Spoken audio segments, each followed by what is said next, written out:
A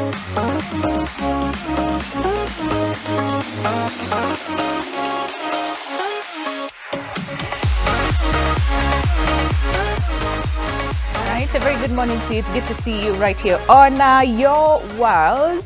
And of course, in this hour, again, you all know the conversations that we usually have. But today we want to talk about something slightly different, and I'm pretty sure we've never had such a conversation right here on Your World.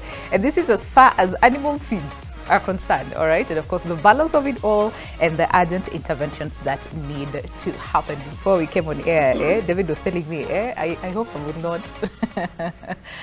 get angry when we're talking about feeds and animal feeds, and do we have enough fodder for animals and whatnot, all right? So it's a very important conversation, really, to have this morning, because Kenya and many other African countries have faced existential threats, and this is on the livestock sector because of the weak feed and fodder systems. And if you grew up in shags like I did, majority of us thought, I see animals eat grass, so you let them go yonder, all right, and then they come back in the evening, and that's it, all right? So why is it that we should be very keen in terms of what we're feeding our animals, and what is available, their nutrients, and what that does not only to the animal, but to also address cases of food crisis, and also to the environment as well. So it's gonna be a lot of conversation this morning, but to help us with the same, on my immediate left we have Dr. Omalo Kinyanju, who's an animal health expert, IGAD Center for Pastoral Areas and Livestock Development. Good to have you this morning. How are you doing? I'm doing well. All right, thank you for making time for us. And of course, next to him we have David Miner, who's the feed and fodder business development expert from the African Union. Good to have you this morning. How are you doing? Very well, thank you. Two Davids in one meeting. Yeah. What are the what are the chances? It's a good coincidence. David Otieno, co-manager, Osquest, right? Osquest Farm. Good to have you as well. This morning I was watching what you guys do at Osquest Farm, and I'm like, this is very fascinating. To see how from the growing process to the harvesting and to the storage as well. And one of the things that you said at some point is we need to preserve the moisture content. And I was thinking, okay, but sometimes we don't care about that. We just think, I see the animal, let them go feed, and then come back home in the evening with milk for the cows and whatnot. But you'll tell us why that is very important. And I just want to begin with you, Dr. Omalo. Most of the time when we're talking about, livestock, right? Concerns about what they feed on is not usually a case for so many people, all right? And like I said, that is what we'll be delving deeper into today's conversation. But let's just understand, what is the current situation right now as we speak, not only in the country, but also across the region as well? What does it look like? What is the situation? What exactly are we dealing with? Thank you very much for having me in this conversation. Yeah. It is indeed a real pleasure.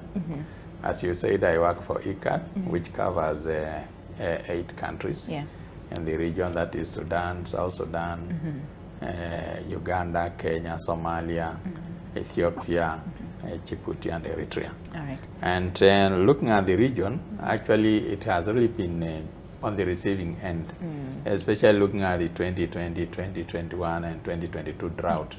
The region really suffered quite a lot because of inadequate animal feed. Because generally in that drought, they lost around 10 million heads of livestock.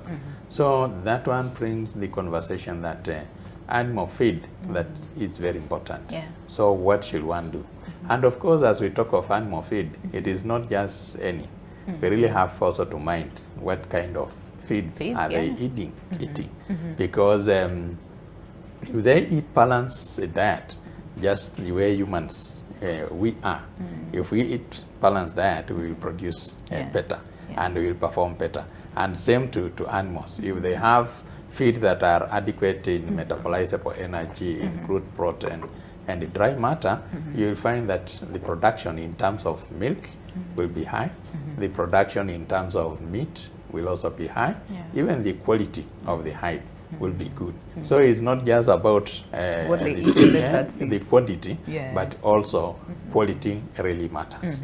Yes. All right. So where are we? What is the current situation in terms of the availability of quality? What Dr. Omalo is saying, quality at that matter. So what is the current situation? Yeah. Let me allow me to also draw a link between the feed and our needs, you know, as a region, as a country, because it's also a very important connection that we miss in a lot of times. If you look at the example of when we run out of milk, for example, and you see there's a really scarcity. Sometimes it hasn't happened recently in Kenya, but I've seen it in Ethiopia, where the shopkeeper will say that you can only buy 2 packets. You can, even if you have a baby, you can't buy more because we have this limitation and so on. Now, when we see that shortage, what comes to our mind is how do we fill that gap? How do we import more? How do we get approvals from the cabinet to be able to bring what is missing? But we really think that how do we ensure that this does not happen again? That's how the connection with the feed comes. It's about nutrition, because no one feeds a cow or a bull, or, you know, for either for milk or for meat, for feeding sake. Yes, it's about that animal to be healthy and to grow on target. But then that animal is also a source of food for humans. So when we have no food, we should be able to think back and what did we not do? It means that we didn't feed our animals because we are a continent that is depending on these animals almost desperately. You know, that linkage sometimes we miss. And that's why then the communication about our feed problem remains within the feed language.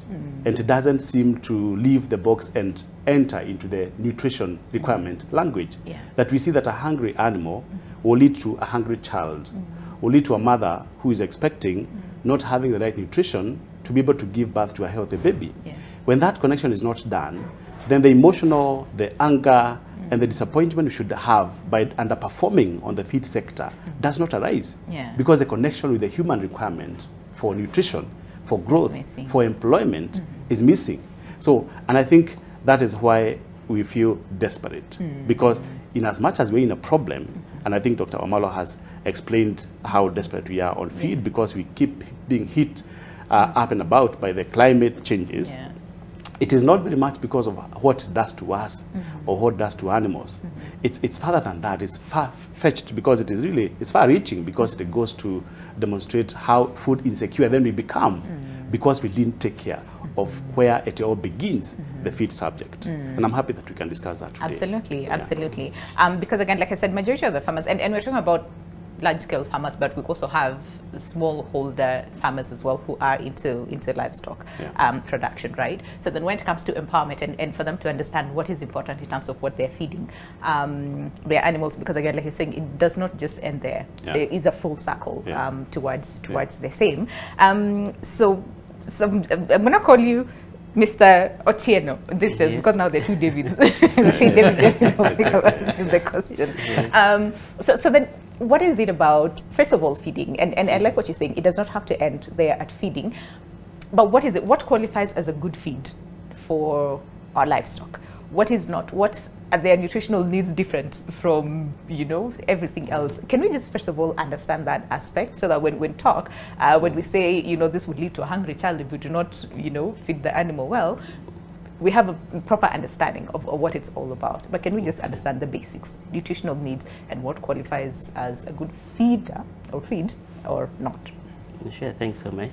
And, I think as Dr. Malwa started, he said to get quality meat, quality milk, and any animal product that you want to produce, you must have good nutrition for your animals.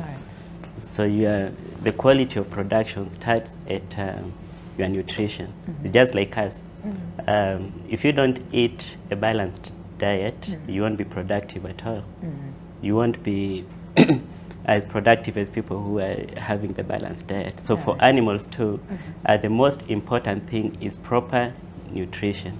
Animals do need the protein, they do need the energy, they do need vitamins, and they also need water. So as we talk about fodder, there are also other things that we are leaving out, like the water and micro and macronutrients.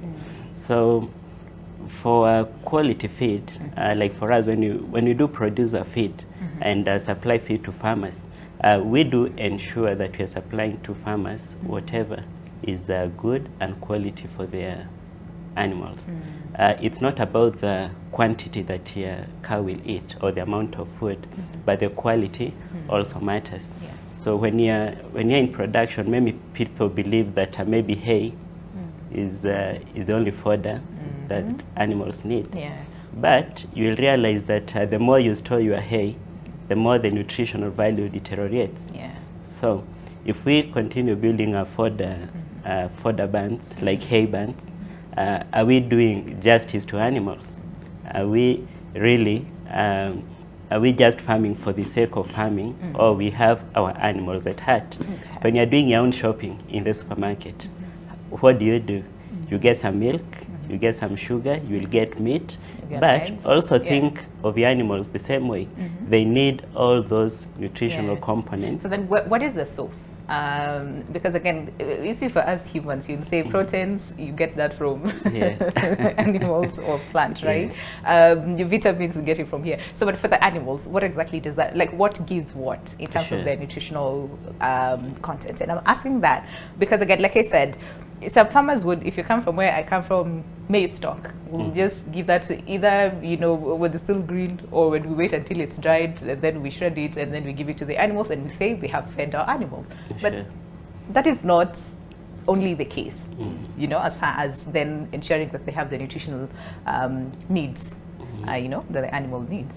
Yeah, so the main source of all these nutrients is because cows won't feed on meat. True. Yeah. So we have a high nutritive fodders. Like for us, we do forage sorghum, which is very high in protein. Yeah. From maize, you can get a maize jam, you can get a wheat bran, you can have sunflower cake or seed, and all these form different components of the animal nutrition. So every person plays a small part in like in the whole picture. Yeah, so the pie is too big, but everyone has to take a portion of the pie to supply all these nutrients to the animal. So it's upon the farmer to get we call it a TMR, or total mixed ration, for the animals depending on the needs. So you will get some fodder, maybe you need some hay for roughage, you need some green matter, you need some dry matter. Yeah. So all these things are what you're looking into to make sure that our cows or animals are comfortable and productive. All right. So, but can I bring an interesting dimension to that? Yeah. You know, the discussion you're having with Otieno is, it sounds very nice because you're talking about the requirement, almost ideal requirement for a healthy animal. And he's an animal health expert. Of course, he actually knows a lot more than I do, because for me, I'm in business. But I'll tell you this, the animals that he mentioned, the 10,000 heads of cattle that died. 10 million. 10 million, sorry. Yes. 10 million. Yeah. You know, they didn't die because they lacked the balanced diet. Right. They actually lacked because it's anything not there to at eat. all. There was nothing. You know, there's no harm understanding what is actually the dietary requirement for an animal that is growing for meat, that is being fattened for meat, or fat, or being producing milk. Yeah. Because really, we have to discuss quality and best practices, and we have to compete with the rest of the world on productivity, whether it's for poultry or for what other livestock production we are doing. But if you look back at where you began, what is the situation like? Animals died because there was nothing to eat. Absolutely. And that was going to be my next question for him. Why aren't we feed secure? Because if you look at our climate, it's very good to grow, again, like he said, hay. You also talked about wheat at some point. Yeah? Okay. Yeah. No, and grass, you know. So our climate is very favorable for that, but still we're not feed secure for our animals, right? So the big question is why? Actually, that is a very important question, because sometimes we look and wonder for like that drought that kill a number of animals. Yeah, Ethiopia actually was leading, Kenya, Somalia followed, Kenya followed, Djibouti there were a few, South Sudan there were a few. Sudan, less than 800 animals died because of lack of feed. Right. So you look at it and wonder, why did Sudan lose very few? And yet when you look at it, it is more of a desert, arid, semi-arid. The arable land is very low. Yeah. Why? It is because of strategies. All right. When you go on the ground, you will find that they have done quite a lot of irrigation, which really helps to make sure that there is further production under irrigation. All right. Where there is a bit of rain, they make maximum use of it. You will find they have grown maize, they have grown sorghum. Not necessarily that they are going to harvest to get the maize or the cereal, but it is for their livestock. Such that in the event that they fail to harvest, their livestock actually will benefit from it. So that is something that we've really been lacking sometimes. Look at now, we are expecting the El Nino that is coming. And we are very happy that since March, we have had good rains. So there has been enough pasture, there has been enough fodder, but we have challenges. This excess pasture, it is not being harvested and conserved. Yeah. When you go to sometimes to a number of hay stores, you find that they are empty. And yet, we are expecting a dry spell from January. Even this El Nino that is coming, it's good that according to the prediction of CACOF, Great Horn of Africa Climate Outlook Forum, that predicted that we are going to have El Nino from October to about December. September, thereabout. Yeah. So can we utilize these rains well? But it's not good because it's going to create havoc. Of course, it is. Whatever we do, it will be there. So we need just to put in strategies. Okay. How can we utilize it well? All right. Because one, we can grow commercial fodder, flat plain fodder. We can harvest the water that we can utilize later. We can harvest the excess pasture or fodder. Even the standing hay, say in the ranges, we can harvest, such that when the dry spell starts in January, February, March, at least there will be something. But you find most of the time, especially pastoralists who are normally hard hit, they say grass is God given. How do I how do I keep it? How do I preserve it? To wait for the And yet they are always the hardest hit. So I'm appealing to Kenyans and others that let us utilize these El Nino rains that is coming very well to make sure that we have feed sufficient. It can be at household level. It can be at, like in Kenya, at count level. If counties put in place good mechanisms to help people to harvest and conserve, that will be very good. But even as we're saying, yes, we farmers should be able to, first of all, make do with what is available, but also make sure that we preserve, because again, the dry spells are going to come, right? We do not want to lose our livestock, but sadly, that is the situation. In some parts of the country, excuse me, and even across the region, the hardest hit because it is the same sort of like weather pattern year long. It's usually dry spells that their livestock do not have anything to eat. So what is it? The question is, what is it that then farmers should know? Livestock, those who are involved in livestock production need to know, as far as not only just harvesting, but also, like you're saying, preserving. And for those ones who, and especially for the northern part of the country, where it's usually dry almost, all year round. So then what is it in terms of either changing tax and all those things? You're saying strategy is one of the biggest issues. Very quickly, David, what are some of these other challenges? Because we have almost everything that we need to make sure that we are feed secure, but we're not. I think it all begins with how well we have placed this topic in our priorities. All right. And I gave an example earlier that when we lack this, we think about how to fix it. Now think about this. You have a child who is well fed.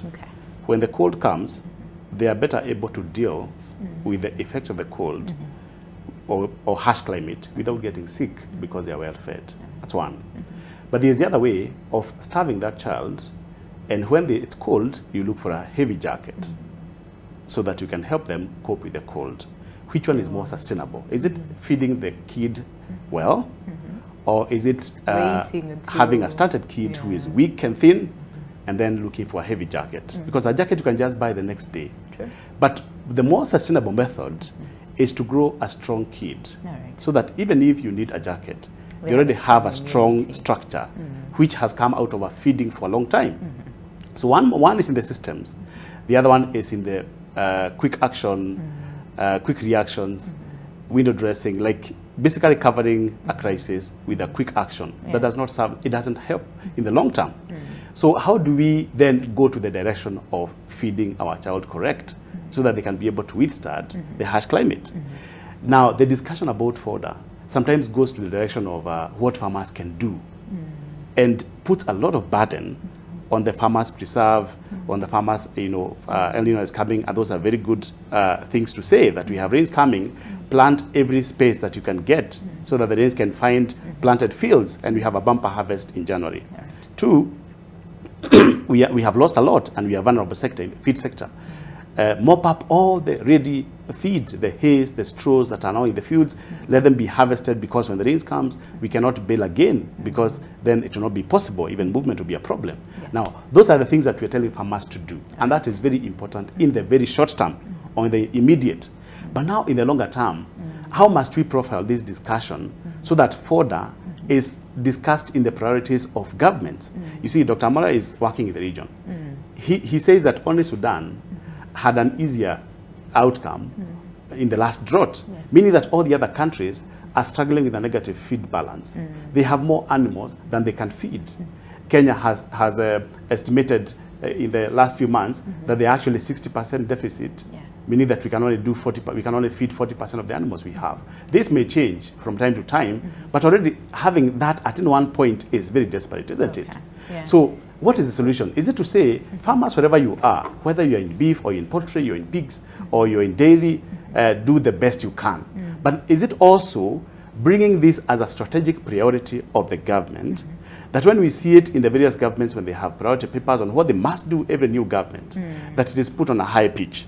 Earlier this year, we had a very big event, Dr. Amalo and I were there, the Meat Expo. And I noted something.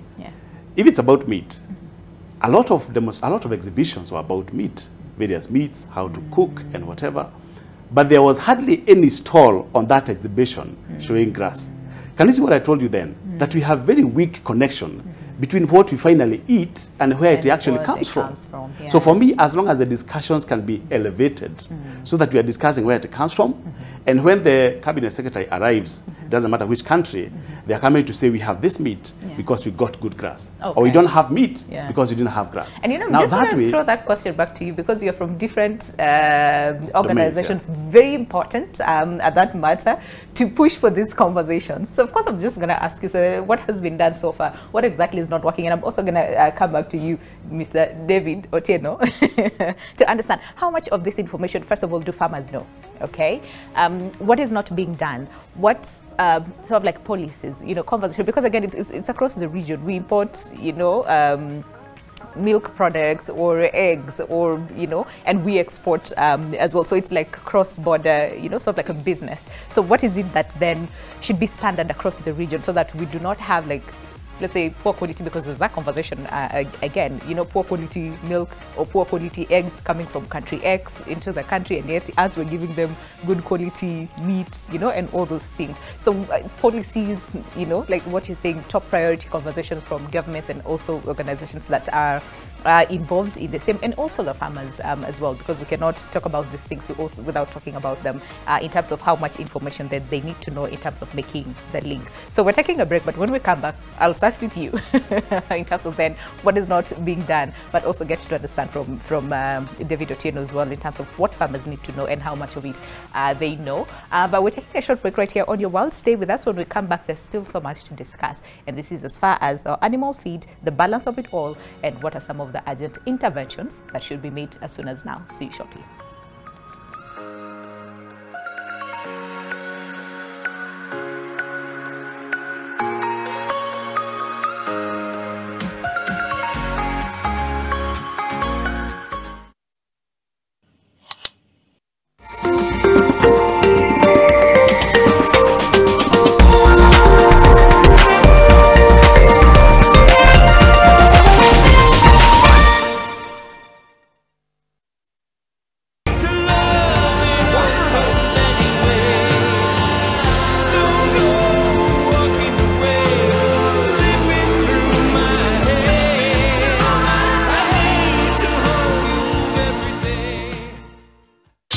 Uplift your best skin with Nivea Nourishing Cocoa Body Lotion with 5-in-1 complete care. The deeply nourishing formula prevents your skin from drying with precious cocoa butter and deep moisture for smooth and healthy looking skin. It's Butter's birthday month and you can enjoy free shopping of up to 500 bob. Offer starts at 2,499 only. Visit your nearest Butter store today. In every corner of Africa, leaders rise. From corporate pioneers to sports champions, innovative minds and creative souls. You are the leaders of tomorrow and we want to celebrate you. Are you a leader in your pack? Nominate yourself or someone you know for this year's Top 40 Under 40 and be part of the movement. Visit www.top40.bdafrica.com to submit your nomination.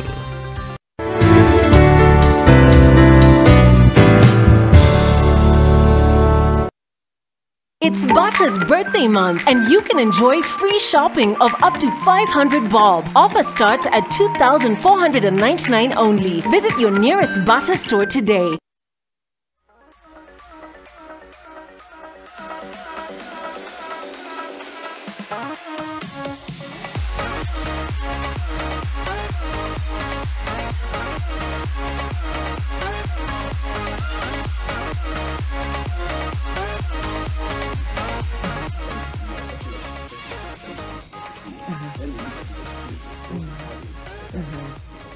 All right. Okay. Okay, all right, let's pick up the conversation from there, but welcome back. The show is your world, and we are talking about animal feed balance and the urgent interventions that should be there right here on the show. And I have three gentlemen with me in studio today to help us really understand where, first of all, did the rain start beating us? Literally, you know, or not, and what are some of the solutions that need to happen as soon as now. But again, before we went on a break, David Maina, for instance, right? I was going to say, I'll start with you to then tell us what exactly should happen. But before that, can we just speak to Otieno very quickly in terms of the information, you know, that has to happen for the farmers, what they need to know and understand, so that, you know, they don't just give the animal the feed, right, just because an animal has to eat, all right, or livestock have to eat, but at the end of the day they know what exactly we're feeding, you know, this animal, and how will that then translate in terms of the quality of meat. He talked about hide at some point, milk, and at the same time. So how much of it do they know? What is it that they need to know? Thanks, Winnie. And I think farmers have a lot of information at the moment, and first thing, what we know, the rains are coming. Okay. And it's going to be soon. So almost, if not all the farmers, have planned for what they are going to grow this season. All right. And if you have an acre, what portion have you set aside for your animals? Because now that's where the problem will start. All right. Yeah. Because as soon as we see some greens in the field, people will start saying, oh, animals have enough feed, so let's grow our own food crop. Yeah. So as you think about yourself, you're planning for the next 3 months for your own feed. Are you planning for your animals? So people have that information, that it's going to rain, but not a greater percentage are ready to grow fodder for their animals. Secondly, we have aggressive farmers in Kenya. And I can tell you, everyone, including all the panelists here, are farmers. We're all farmers. Yeah. And we do great in farming. With a life skill. Yeah, but as you do your own farming, are you thinking about your animals? Because why are we farming at the end of the day? To make money. You want to grow some maize, harvest, get money. Grow beans, harvest, get some money. You are feeding your animals so that you can get good money out of them. So if we have that information, are you ready to grow fodder and preserve it for your animals for the near future? Because what we know as farmers, in the next like 2 years, it's been a cycle. We are going to go back to drought. Our barns will be full of maize, but we don't have any fodder banks. Are we ready to grow some fodder and have them in fodder banks or fodder reserve, so that when the time comes that we have the drought, we are not losing our animals? Yeah. So all this information is available to us as farmers, is available to us as Kenyans, and that's what we should be thinking about. What percentage of your arable land are you setting aside for your animals? Yeah, no, majority of the times for a lot of people there's that competition between, so I have this piece of land, so it's a competition between food for consumption, humans, versus food or animal feed. So it's like we just dedicate like a small portion somewhere pale kwa corner for animals. So and like you're saying, there is the information is out there. The farmers know what they need to do, right? But then again, so then if that is the case, then why are we here? Why are we in this situation where we're losing millions and millions of our livestock to drought, or to the changing weather patterns? Why are we here? I think we are here because of misplaced priorities. Okay. We don't prioritize our animals, we prioritize ourselves. Because as you know, the population of animals is increasing day in, day out. Yeah. But the arable land, the area is decreasing every day. So how are you going to feed animals? And if you can't feed them, why have them? If you can't feed 10 kids, why go and have 10 kids? Yeah. So we have, as farmers, and as when I talk about farmers, we have livestock farmers and maybe feed farmers, and we have misplaced priorities. Because like now, if I'm a farmer and I say I'm going to grow some maize and harvest in the next 3 months, get 100,000, but my fodder is going to be in store for the next 2 years, and I'm not going to be getting anything from it. What are you going to grow? You are going to go for the maize, so that you harvest your maize, get your money very fast, but you're not planning forward for your animals. So as I was saying, we should have our priorities right. As we are planning for ourselves, let's also plan for animals. And if we can't plan for them, then do away with them. Okay. Leave those people who can do it to do it. All right. And in the next few years, and you'll bear me witness, because it's a cycle. We were talking about it, I think 2 months ago, in a conference in Naivasha, and we are like, what's going to happen in the next 2 years when we are back to the drought? Like at the moment here, we are going to El Nino and everyone is happy. But the moment we see our fields are green, everyone will be grazing their cattle in the fields. We don't have any rangelands that are set aside for hay. We don't have farmers that are ready to grow fodder and preserve for future use. We also need the government to come in and support the farmers, because not everyone will have to build a fodder reserve. Can we have fodder banks in every county, so that when we are in drought season, at least the county governments in working hand in hand with the national governments and the farmers can join hands and support one another. Okay. All right, I hear you, because there's a lot of farmers, again, who watches this morning, and such information is very important. What you're saying is misplaced priorities. Dr. Ahmad, I wonder what you have to say to this. So then how do we get it right? Because, and this is across the region, why is it that we have some other countries who are very feed secure, right? They're not losing millions of livestock as other countries are. So then how do we get it right? What are some of the priority areas that need to be focused on right now? Such conversations like, David was saying here, we need to have these conversations from the top level, all right? But that is not happening, clearly. And that is why we're here today having this conversation. So then how do we get it right? Thank you very much, Winnie. Actually, David Otieno talks more of the dairy farmers, because those are the ones who can set aside an acre for their livestock. I represent the pastoralists, and these are the ones who are used to communal land. Preservation is an issue. Yeah. But then they need to have a mindset change. Because when we did the feed inventory and balance sheet, in Kenya, it indicated very well that they are keeping 2.4 times more livestock than what the land can carry. Yeah. So what does that tell us? The pressure being inserted on that land is very high. All right. In the ASAL areas, the 23 ASAL, it indicated over 80% negative feed balance. That is in terms of metabolizable energy, crude protein, as well as crude protein, metabolizable energy, and a dry matter. So these people need to have the mindset of doing commercial production. All right. Such that there can be offtake.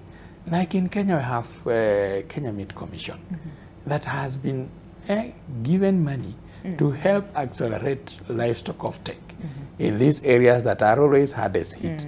Because when you look at the counties that lost those 2 points, because the government gives 2.4 to 2.5 million heads of livestock that were lost. And it's good that you people also took very good documentaries, even wildlife were dying. It was in the ASAL areas. Yeah. So if these people can actually keep livestock for sale, it will help to reduce the pressure on this land. But then the question is, what are they feeding, the livestock with? Because first of all, there's nothing. No, Okay. there is something. Okay. It is not that there is nothing. Yeah. Because when you go to pastoral areas, they have very good survival strategies. Okay. One is migration into where there are pastures. Where it's available. All right. Yeah. Then two, they also give to their relatives, friends, at least to keep. Yeah. So if they have reduced numbers and put money in the pocket, maybe they have sold to KMC or any other traders, because when the condition of the animals also reduced, you had where animals were being sold for 100 shillings. That's true. Yeah, That's true. it And was very those sad. gonna Can be he my restock concern, with yeah. 100 shillings when the rain comes? No. So if he can also sell, it will reduce first pressure of the little pasture that is still around the homestead. Two, he will have money in the pocket to restock when the rains come. All right. And also, like in Kenya and other countries, we have very good early warning tools. Yeah, like now we are expecting El Nino. When the drought comes, they will tell us. So with this information that comes in, can they also utilize? Right. We are very happy that some of the pastoral communities are now actually keeping livestock for commercial purpose. Yeah. But others are still keeping for social status. And those who are keeping for social status are the ones who are losing quite a lot. Come to now the medium and highland areas, they need to know how to utilize also their feed. When you look at the feed wastage and you monetize it, you find that quite a lot of feed is wasted. I'm happy you said you come from Kitale. I also come from Kitale. When you go there, you go to the fields where they are harvesting maize. A lot of crop residue is just wasted. Yeah. Can it actually be taken, be crushed? Because now there are so many machines that can easily crush and they will come in the home. Then you can conserve. But you will find it just goes to waste. They burn it. Then after a short time, there is no feed. There's nothing. So if they can also monetize, put value on that wastage, they will see that actual conservation will help them to see that they go through the dry spell. Because like in Trans Nzoia, we talk of dry spell. There is no drought as compared to these other places. The other parts of the country. Yes. All right, and that's what we said. There's some people who face it rough as compared to the others, and this, it doesn't matter whether you are in livestock production or not, even in general, because again, like I said, children are dying, children are wasting away, people are dying of hunger and starvation.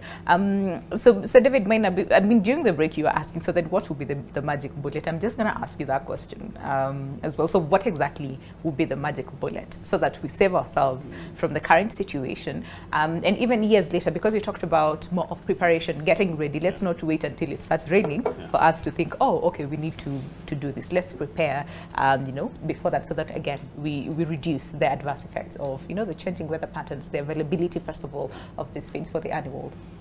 Yeah, and I think it all begins by knowing where we are, where we stand. If I borrow from the practice of medicine, they don't recommend a cure or a prescription before they do a diagnosis. Yeah. Understanding where do we stand. This region, the East African region, the IGAD region, forms part of the fastest growing populations, compared to the rest of Africa. So we have some of the fastest growing countries. Now, when you have a burden of a growing population, which is also good, not a bad idea, then what comes up is that you have a higher burden to feed the population. And then two, the burden of employing them. So those are two serious indicators of economic development. All right. If you can't feed them, then you're importing, you have a problem. I don't have to go into the economics of that. Now, if you can't employ them, you have a bigger problem, because then you have a population that is not bringing value to the country, and they are depending on what the government can afford to feed them. So they are connected. So if you have that, a growing population, then how is productivity matched to that? So we have a challenge with productivity. If you look at the sector on the continuum of, on one side we have sustainability, which is the desired end. On the other side, we have vulnerability, which is the undesirable end. So where do we stand? So if you look at productivity per acre of any fodder, how we manage our rangelands, where the pastoral communities are grazing, how we generally manage the feed resource we have, the mopping up of the residues of maize right now, or the hays and the straws that are in the farm and that are about to be hit by the rain. How we manage, are we on the side of being sustainable, on the side of being vulnerable? Now, the magnitude of the challenge that we get when you have a climate challenge like drought or other challenges that come to compound that is what determines where the magic bullet should be. So look at it. We have lost 2.5 million heads of cattle in Kenya. If you bring it that to value, if you just do the life value of those animals, that is money that could run at least 2 counties the whole year. Somalia lost a lot more. The value would have, if I bring it to Kenyan understanding, it can run half of the counties we have, 27 counties actually, for a whole year. All right. Now, if you're talking about that amount of value of the exchequer, would the intervention then be to tell the farmers to do something, or for this discussion to be brought to a level where it's now a big priority for every planning government to include it in their planning, so that we have major investments? Because you see, if we limit the investment in feed fodder to what the farmer can afford, to what the farmer can get from a bank or from their financier, then it is going to be up to that limit. But then we have to look at it. If the disaster is macro, then the intervention must be macro. We can't have a disaster that is macro level, and I'm saying at the national level, at the regional level, is to use some common terminology.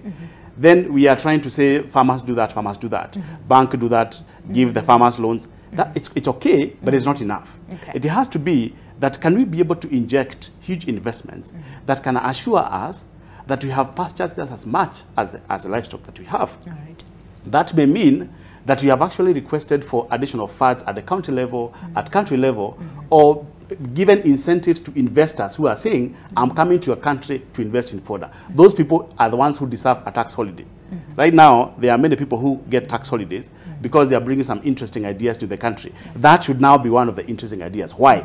Because it is coming to rescue livelihoods, it's coming to rescue lives, it's coming to rescue nutritional challenges that we have and that we have grappled with for a long time. So when we see countries reporting a negative feed balance, and worse off, countries that don't know where they are beginning, they have not even calculated to see how vulnerable or how sustainable they are, it actually begins there. I would actually say any state or any county begins by knowing, by the way, if we are going to take this conversation seriously and put it where it belongs, can we first of all begin by knowing where are we? How many animals do we have in this county? It doesn't have to go to the country level. It can be facilitated for countries that have done devolution, or they have been able to split their management governance to the units.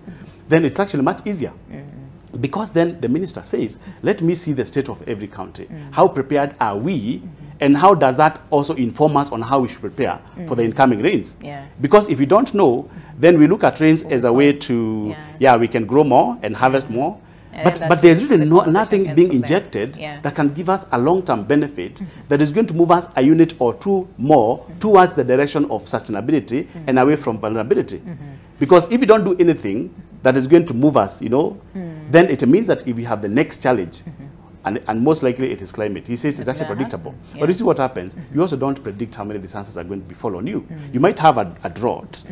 Imagine we had a drought, then we had a COVID, then a drought, then Russia, Ukraine. I mean, look at how how the effects were compounded. Yeah. Who could know that we could have 3 disasters happening at the same time? And yet, the effect on each of the economies depended on how well they were prepared for this. Not because they knew they were coming, but because you know you need to feed your people.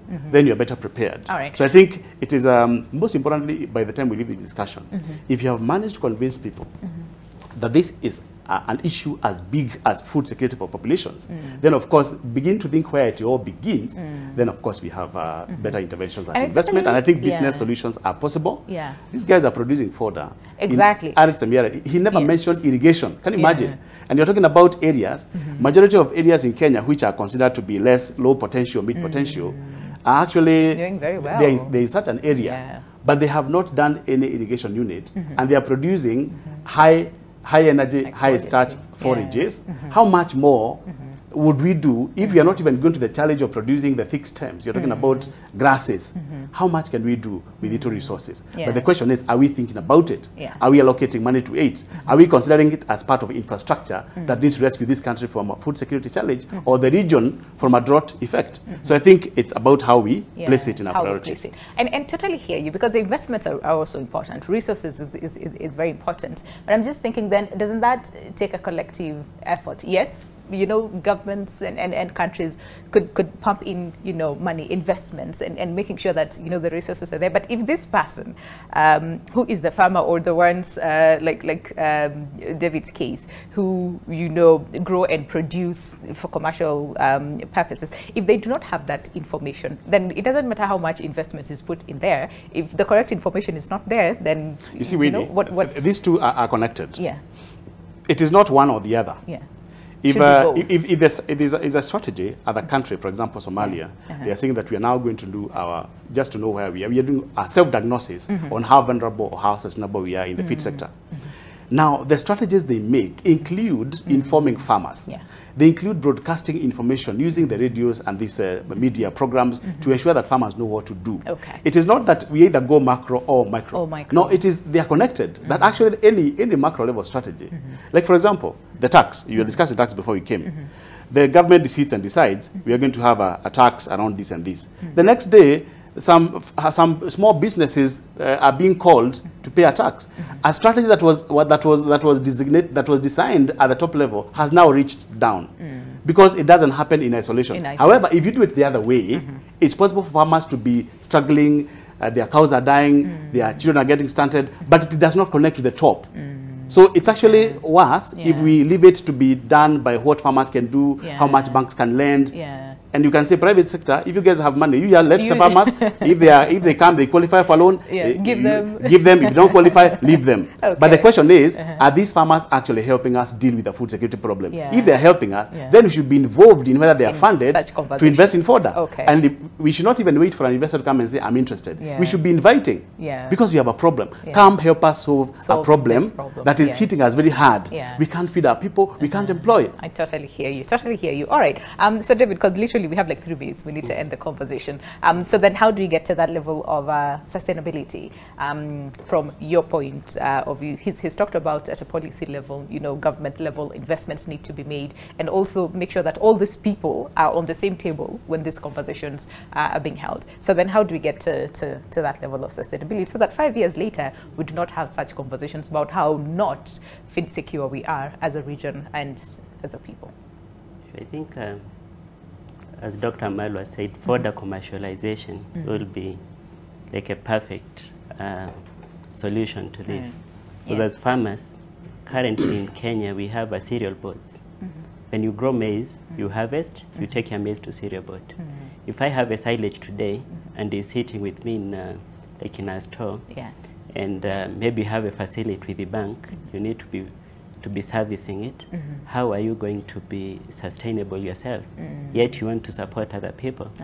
So what we need to do is have things like fodder reserves, of which you can be harvesting and storing your fodder there, so that when this time comes, we have a drought, you just pick your silage from your reserves. And this can't happen it's not an individual responsibility, it's a collective responsibility. And this is what happens with most NGOs when we have a drought. We rush to give people food rations, but we don't have anything Even for the animals. as well. Yeah. I was talking to David Maina some time back, and I was telling him, if you support a family with, let's say, a bale of silage that it's about 600 kilos, a cow will only take maybe 5 kilos of that, and it's 60% water.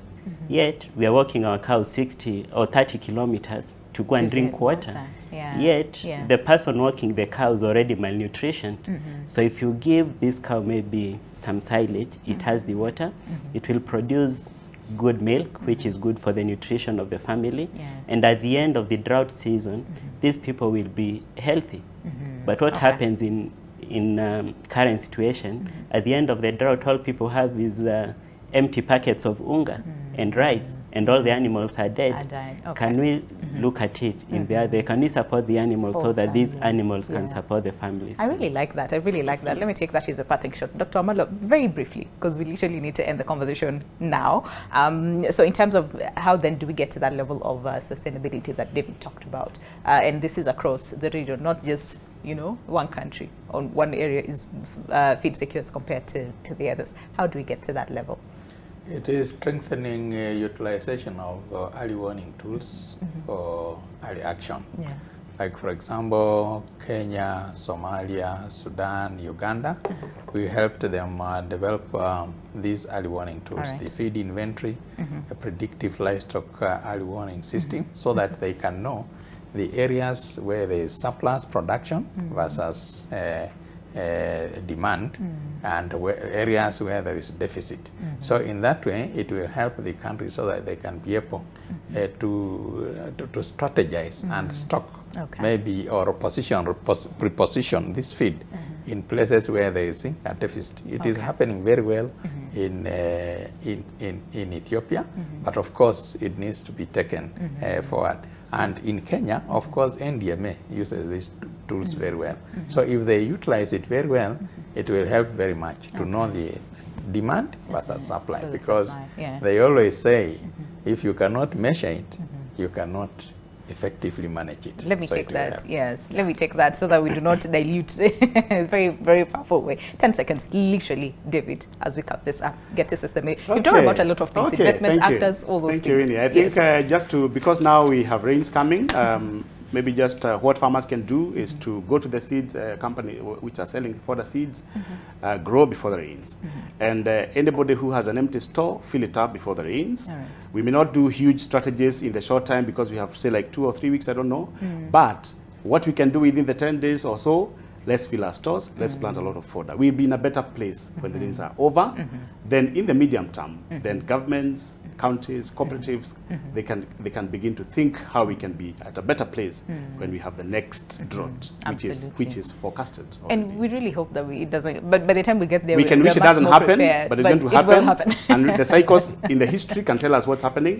We don't have to, we can pray, we can do all the things we want, we can wish that things are going to happen, but let's prepare. Let's prepare. Let's prepare really, as really if like it's that. going to happen. Yeah, I'd really, really like that. Let's prepare. All right, David Maina, feed and fodder business development expert, African Union. Thank you so much for coming by this morning. David Otieno, co-manager, Osquest Farm. Asante sana for your time this morning as well. And last but not least, Dr. Amalo Kinjui, animal health expert, IGAD, that is from the Center for Pastoral Areas and Livestock Development as well. Thank you so much for your time this morning, and we sure hope that these conversations continue as well from all levels, okay, so that we're all together in this, because at the end of the day, we all get affected or impacted in one way or the other. So let's keep the conversation going online at NTV Kenya, both on Facebook and on Twitter. But for now, enjoy the rest of your day. I'll see you tomorrow morning, same time, same place, right here on Your World. My name is Winnie Lumbembe. God bless. See you tomorrow.